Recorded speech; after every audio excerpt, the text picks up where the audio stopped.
Saludos y bendiciones. Bienvenido una vez más a su espacio Volviendo a la Biblia TV.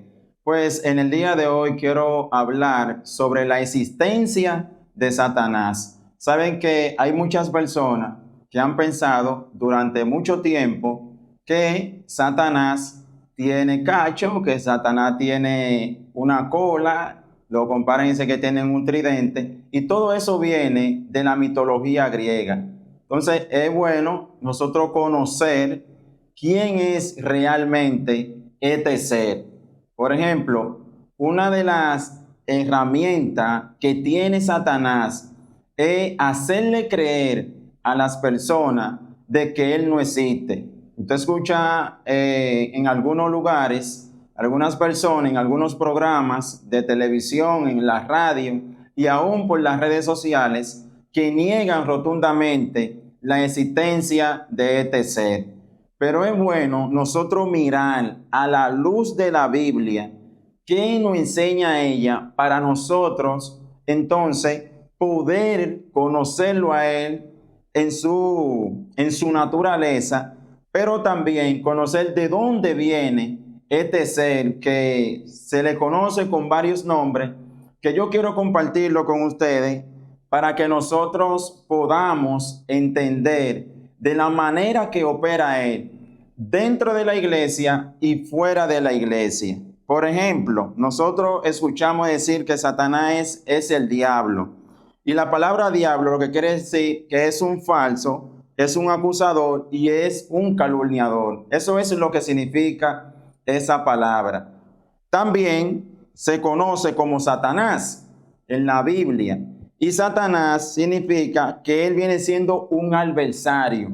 Es alguien que se opone al crecimiento, al desarrollo de la iglesia, como también se opone al propósito de Dios en la vida de un creyente o en el desarrollo de lo que es la iglesia. Ya nosotros conocemos, por ejemplo, lo que pasó con Pedro cuando Cristo iba a ir a la cruz, donde él le dice que se apartara de él. Satanás le dice, no, ten compasión de ti mismo. Él le dice, apártate de mí, Satanás, porque ahí había una oposición que no quería que se cumpliera el propósito de Dios. Ahora bien, hablando sobre lo que es la existencia de Satanás, ¿de dónde vino Satanás? ¿Cómo nosotros en este tiempo pues lo calificamos con estos nombres? Por ejemplo, nosotros vemos en el libro de Isaías, su capítulo 14, versículo 12, que quiero compartirlo. Escucha bien lo que dice la palabra de Dios. ¿Cómo caíste tú del cielo, oh Lucifer, hijo de la mañana? Cortado fuiste por tierra, tú que debilitabas las naciones. Tú que decías en tu corazón, subiré al cielo, en lo alto, junto a las estrellas de Dios, levantaré mi trono, y en el monte del Altísimo, escuche bien, me sentaré a los lados del norte.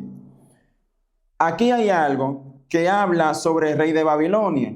Ahora bien, estas cualidades o estas intenciones que tenía este ser no se le puede atribuir al rey de Babilonia, porque él dice que quería ser semejante al Altísimo, y el rey de Babilonia de ninguna manera quería ser como él. Entonces dice también que él quería sentarse en el trono de Dios. Sin embargo, el rey de Babilonia tampoco quiso hacer eso en ningún momento. Hay algunos estudiosos que dicen que esto es una profecía de doble cumplimiento, una declaración. ¿Por qué? Porque se refiere a rey de Babilonia, pero también abre un paréntesis donde se habla de Satanás como tal. Entonces nosotros vemos que Satanás aquí quería ser semejante a Dios, pero si nosotros estudiamos en la Biblia, nos vamos a dar cuenta que no simplemente aquí, en este texto bíblico, vamos a encontrar donde el enemigo ha querido ser semejante a Dios. Por ejemplo, si nosotros buscamos también en el libro de Ezequiel, su capítulo 28, allí también vamos a encontrar donde Satanás, o más bien de la manera, en la condición que se encontraba él antes de ser Satanás. Es decir, él era un ser, era un querubín como tal. Luego fue que él pasó a ser lo que él es ahora mismo, pero en su estado como tal, él no fue un Satanás, o vamos a decir, no fue diablo desde un principio. Dice, en Edén, en el huerto de Dios, estuviste entre las piedras preciosas allí, vestido de cornalina, de topacio, de jaspe, de crisólito, de brillo. Todo eso, Satanás gozaba de ese privilegio. Pero él, dice la Biblia claramente que en él se encontró maldad. Entonces, cuando se encuentra la maldad en él, él fue derribado, fue destronado en la posición en la cual él se encontraba. Entonces, Satanás conoce muy bien cuál era su posición, a dónde Dios lo tenía colocado. Recuerde bien esto y que quede esto en nuestra mente, que Satanás en el principio no era lo que él es ahora mismo, sino que él quiso, no obstante, dice la Biblia aquí, que se encontró maldad en él. Y cuando se encuentra la maldad en él, entonces es donde él toma esa posición de Dios, entonces lo derriba de su condición como tal. Entonces, también se le atribuye, luego conocer sobre esta existencia, cómo surgió todo esto, vemos también que en la palabra de Dios se le atribuye el nombre de Belcebú. Y Belcebú es un epíteto que se le da a él por la condición de, valga la redundancia, de él como tal, que Belcebú era un dios de Babilonia, que el nombre o la definición como tal de este nombre, valga la redundancia, es señor de mosca. Eso es la palabra Belcebú. Entonces, él más que todo eso, también es el tentador. Es el tentador porque él busca la manera de hacer caer a la iglesia de Cristo o al creyente, aquel que ha puesto su confianza en Cristo Jesús. Es decir, que el propósito de él no es de que nosotros obedezcamos a Dios en todo lo que él nos estableció en su palabra, sino de llevarnos a nosotros a la desobediencia. Pero si nosotros conocemos de la manera de cómo opera él, esto nos va a ayudar a nosotros a tener más control y ser más cautelosos a la hora de nosotros proceder en cualquier momento determinado en nuestra vida. Hay algo también que es importante saber, que nuestra mente es una torre de control.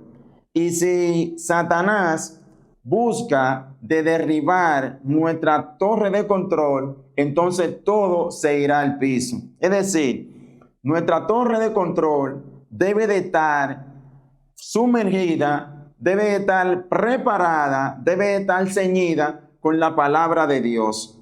Porque cuando vengan esos ataques a nuestra mente, a nuestra torre de control, pues nosotros vamos a ver cómo vamos a combatir las antimañas o los ataques del enemigo.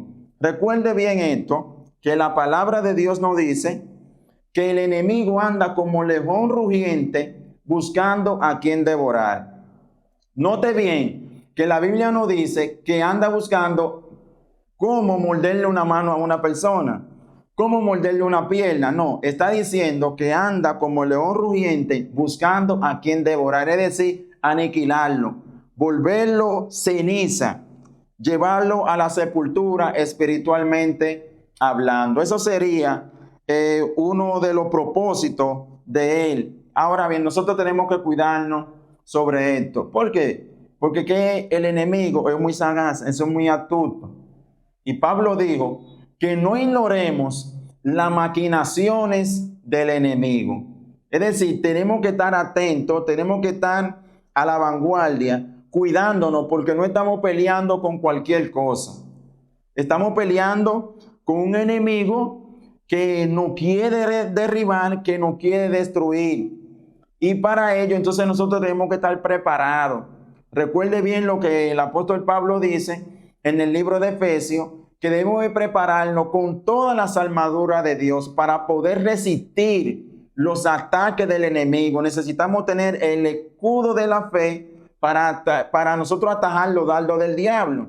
Pero también necesitamos tener el apresto del evangelio para estar firme.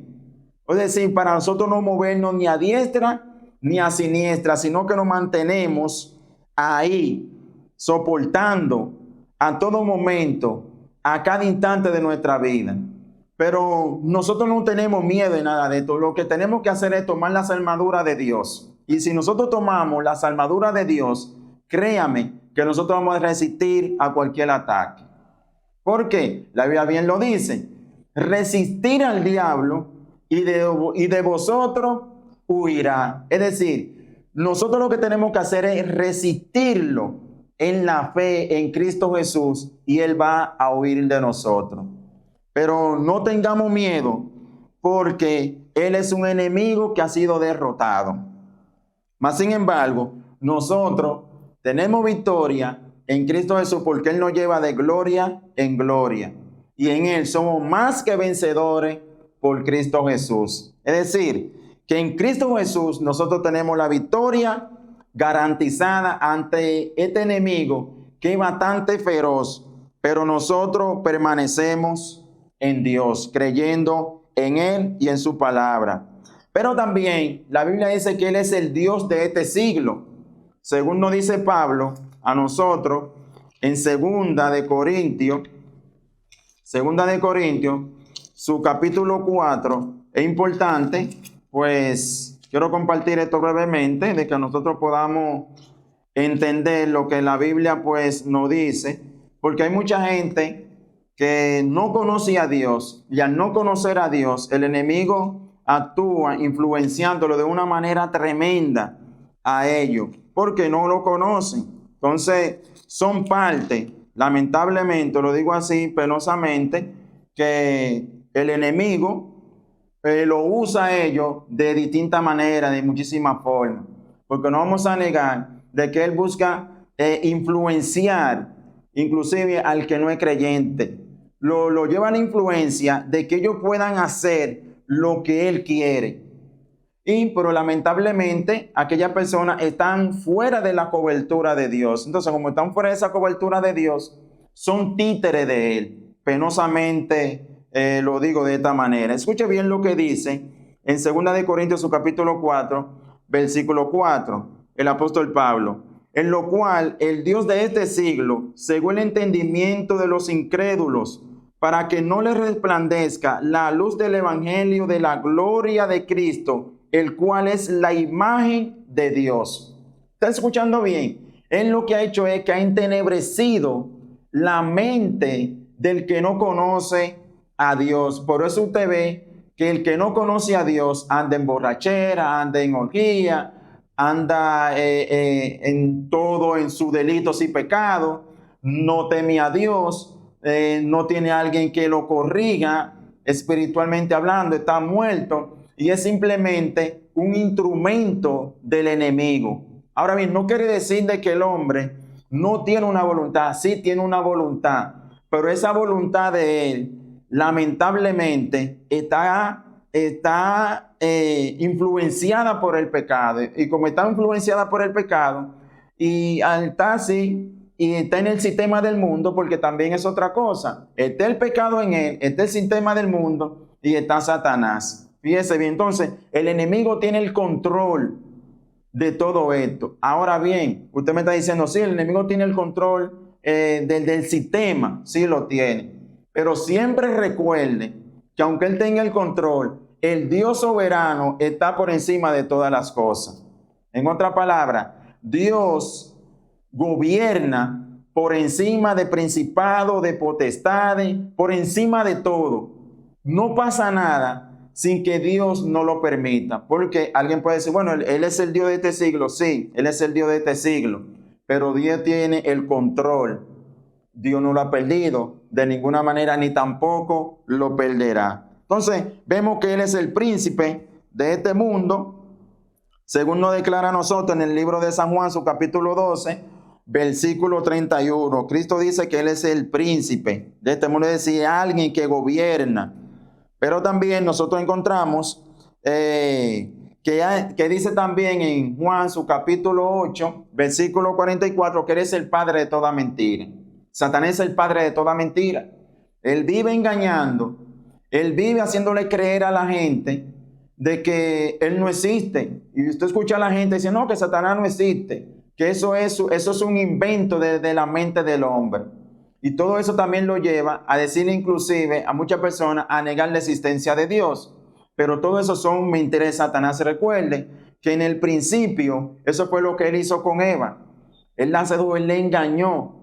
Y le dijo, no, tú bien sabe Dios que si come de esa fruta, va a ser igual a él. Entonces sembró la duda en ella y ella comió. Entonces, ese es el trabajo, esa es la estrategia del enemigo que ha utilizado todo el tiempo de diferentes maneras, pero ha sido la misma desde el principio hasta el fin. De esa manera es que opera Satanás. Lo hace muchas veces con el creyente, pero abunda con aquel que no es creyente, porque ya lo que nosotros hemos dicho antes, son instrumentos en la mano de él. Entonces, aparecen algunas metáforas que se registran en la Biblia que le dan a él el calificativo de lo que es la serpiente antigua, pero también habla que es el dragón y también lo menciona como león, lo menciona como lobo y también lo menciona también como el sembrador. Cuando Cristo menciona y dice que el sembrador salió, entonces vino el enemigo, arrancó la que estaba en el corazón, la semilla, y también las que cayeron a tierra, que vinieron las aves y se la comieron. Entonces se conoce a Satanás con este calificativo. Pero hay que saber algo muy importante que nosotros no podemos olvidarnos de esto. Que a pesar de los ataques del enemigo, a pesar de que ruja como un león, en algún momento nosotros tenemos el león de la tribu de Judá. Entonces ese león que nosotros tenemos, ese es Cristo, y Él es vencedor. Y él saldrá para vencer y ha vencido como tal. Ahora, Cristo dice algo, aunque se levante todo, escuche bien esto, aunque se levante la puerta del infierno, aunque se levanten todos los diablos que se puedan levantar, o el diablo con todo su demonio, y quiera atacar la iglesia, Cristo dice que ni la puerta del Hades podrá prevalecer contra la iglesia de nuestro Señor Jesucristo. Nada podrá prevalecer, porque nosotros estamos en Dios y estamos en Cristo, y Él nos guarda a nosotros del peligro del mal. Hay que estar claro con eso. Ahora bien, hay en momentos que tenemos que saber esto, que si el enemigo nos puede en algún momento zarandear, porque recuerden que en una ocasión el Señor le dijo a Pedro que Satanás había pedido permiso para zarandearlos.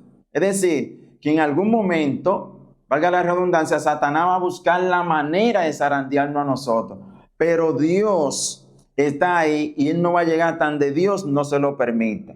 Antes dijo, no, tú vas a llegar hasta aquí. Recuérdenlo esto, tú no vas a pasar más, sino le pone límite o le ha puesto límite al enemigo para él accionar. Entonces tenemos que estar claros con esto. Recuerden también en el caso de Job, cuando él se presentó, que él le dijo a Dios, él le dijo, no, pero piel por piel y dará el hombre lo que tiene. Entonces el Señor le dijo que podía tocarle su carne, que podía tocar su hueso, pero no podía tocarle su vida, no podía hacer nada de eso. Entonces recuerde eso, que Satanás va a llegar siempre hasta donde Dios se lo permita. Hasta ahí va a llegar. Otra cosa que no podemos terminar esto sin antes decir, tenemos que recordar que Satanás ha sido creado. Y como Él es creado, Él tiene límites, tiene limitaciones. Es decir, que Satanás no es omnipotente. No, el único omnipotente es Dios. Satanás no es omnisapiente. Él no lo sabe todo. Satanás no conoce nuestros pensamientos. Quien conoce nuestro pensamiento es Dios, porque Él es omnisapiente. Satanás no es omnipresente. Satanás no está en todo lugar. El único que lo llena todo y que está en todo lugar es Dios, porque Él es omnipresente. Él sí. Hay que tener esto, porque hay gente que dice, no, pero que Satanás puede leer mi pensamiento. Satanás no tiene esa facultad de ninguna manera de leer nuestro pensamiento. Ahora, si nosotros decimos algo, en base a lo que nosotros podemos hablar, sí, Él puede actuar, pero no tiene eso. El único que tiene eso, soberanamente hablando, es nuestro Dios, porque Él es el dueño del universo. Y Él es el dueño de todo lo creado. Él tiene ese control en lo absoluto. Pero el enemigo no tiene ese control como muchas personas pues así lo han pensado. No tiene la facultad para leerlo tampoco al inconverso. No tiene esa facultad. Hay que estar claro con eso. Entonces, con esto quiero terminar haciéndole el llamado para que nosotros podamos interesarnos en conocer más sobre esto. ¿Por qué? Porque gente, no, porque conocer de Satanás, ¿para qué? No. ¿Para qué? Si es importante conocerlo, porque la Biblia nos dice a nosotros que tenemos que conocer todo el consejo de Dios. Y esto es parte del consejo de Dios, lo que es la Biblia. Y si eso está aquí, es porque Dios ha querido que nosotros pues podamos conocerlo de la manera que Él opere. Y así entonces nosotros podemos estar atentos a todas las artimañas del enemigo. Dios te guarde, Dios te bendiga, bendiciones. Hasta una próxima. Bye.